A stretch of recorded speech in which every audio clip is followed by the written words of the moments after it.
এরপরে যদি এই শিক্ষকদের চাকরি নাও থাকে, এদের জীবন কাটবে ভোগ বিলাসিতায়। আমার কথা শুনে অনেকে রাগ করতে পারেন। আসসালামু আলাইকুম। আজকে আমি কথা বলবো অন্য একটা বিষয় নিয়ে, হয়তো অনেকের মনে বিরূপ প্রতিক্রিয়া হতে পারে। এবং আমি যদি সত্যি বলি, আমার কথাটা বলবেন সত্য হয়েছে। আর যদি মিথ্যা বলি বা বানোয়াট বা অন্য ধরনের কোনো কথা বলি, তাহলে বলবেন যে না, এই কথাটা আনযৌক্তিক কথা। তো দেখেন, আপনাদেরকে একটা কথা বলতেছি যে এই যে বাংলাদেশে উত্তাল হচ্ছে, কোনো কিছু হলেই আন্দোলন আন্দোলন। এখন দেখতেছি শিক্ষকের আন্দোলন। কি আন্দোলন? তাদের বেতন কম। এই যে বেতন কম নিয়ে আন্দোলন করতেছেন, হাজার হাজার শিক্ষক যারা মাঠে নেমে গেছে, হ্যাঁ, যাদের কাছ থেকে জাতি শিখবে, যারা মানে শিক্ষার সূচনায় থাকে, মানুষ গড়ের কারিগর, তারাই আন্দোলন করতেছে। এখন দেখেন, আমি একটা কথা বলি, কথাটা যুক্তি কিনা, যুক্তি আছে কিনা এটা দেখবেন।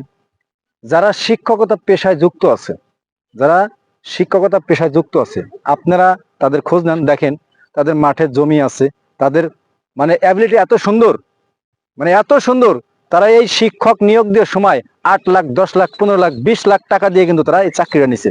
ওইখানে গরিব মানুষ পড়াশোনা করছে সুন্দরভাবে, তারা মেধা দিয়ে একটা চাকরি নেবে, এই সুযোগটা তারা বঞ্চিত করছে টাকা দিয়ে, লক্ষ লক্ষ টাকা দিয়ে। কিন্তু আজকে তারা, অথচ যেই মানুষটা 15,000 টাকা তার কাছে স্বপ্ন ছিল আমি একটা শিক্ষকতা চাকরি করব, সেই চাকরিটা সে করতে পারে নাই। এদের কারণেই বড় বড় প্লেট কিন্তু তারা আগে পাচ্ছে। উনাদের চাইতে ভালো ভালো মেধাবী ছাত্ররা কিন্তু এখনো বেকার, কোনো পড়াশোনা করছে কিন্তু চাকরি পায় নাই। এই শিক্ষকতা চাকরির জন্য কিন্তু লক্ষ লক্ষ টাকা ঘুষ দিয়ে তারা চাকরি নিছে। কই সেই টাকা তাদেরকে দিয়ে এখন তারা রাস্তায় নামছে কেন?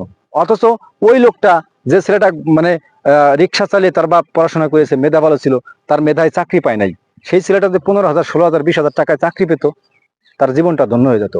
এরপরে যদি এই শিক্ষকদের চাকরি নাও থাকে, এদের জীবন কাটবে ভোগ বিলাসিতায়। আমার কথা শুনে অনেকে রাগ করতে পারেন। এদের জীবন বিলাসিতায় কাটবে, কিন্তু এরা তো কত মানুষের হক নষ্ট করেছে, কত মানুষের চাকরি থেকে বঞ্চিত করেছে।